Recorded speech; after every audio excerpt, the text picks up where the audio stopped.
Praise lord. మన ప్రభువైన యేసుక్రీస్తు నామములో అందరికీ శుభాభివందనములు తెలియజేసుకుంటున్నా. ఈ దినం దేవుడు మనకిచ్చినటువంటి నూతనమైన వాగ్దానము, అది 18వ కీర్తన 1వ లేఖనం.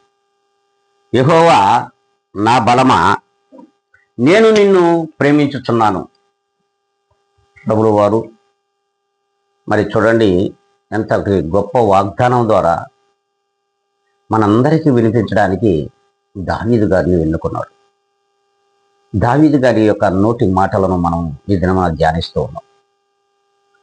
యెహోవా నా బలమా, నేను నిన్ను ప్రేమించుచున్నాను.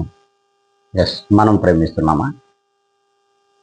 దావీదు గారు మహారాజు అయ్యుండి ఎంతో తన్ను తాను తగ్గించుకొని ప్రభువుల వారిని అనునిత్యము ప్రేమించాడు.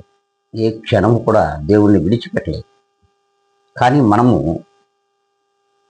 ఇహ ఆశలకు, జీవోపడంబములకు, నేత్రాశకు, శరీర ఆశలకు లోబడి మనము లోకాన్ని ఎంతో ప్రేమిస్తున్నాం.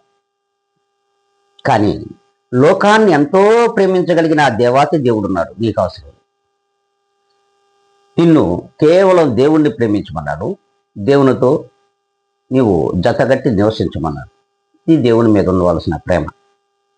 మరి విశ్వాసులమైనటువంటి మనము అట్టి ప్రేమను దేవుని పక్షముగా కనపరుస్తున్నామా లేదా అనేది మనల్ని మనం ఆత్మ పరిశీలన చేసుకొని, మరి ఇప్పటి వరకు మనం అలా లేము. కానీ ఈ యొక్క వాగ్దానమును మనం ధ్యానించిన గల ఏ దినంలోనైనా సరే ప్రభువైన యేసుక్రీస్తు వారిని మనం ప్రేమిస్తాం. అందరం తలలో ఉంచుకుందాం, కళ్ళు మూసుకుందాం. మహాపరిశుద్ధుడా, ప్రేమ కలిగిన మా యేసయ్య, నీ పాదములకు వందనములు ప్రభువా. అవునయ్యా, నీవు మాకు బలము, నీవు తప్ప వేరొకరు లేరు అని మేము నమ్ముచున్నాం. అట్టి బలము కలిగిన దేవుడైనటువంటి మిమ్ములను మేము నిత్యము ప్రేమించుటకు కృపశుభమని బ్రతిమలాడుకుంటూ మమ్ములను మేము మీ పాదాల దగ్గర సమర్పించుకుంటూ క్రీస్తు యేసు నామంలో అడిగి వేడుకొని ప్రార్థించి పొంది ఉన్నాము మా ప్రియ గొప్ప పరలోక తండ్రి. ఆమేన్.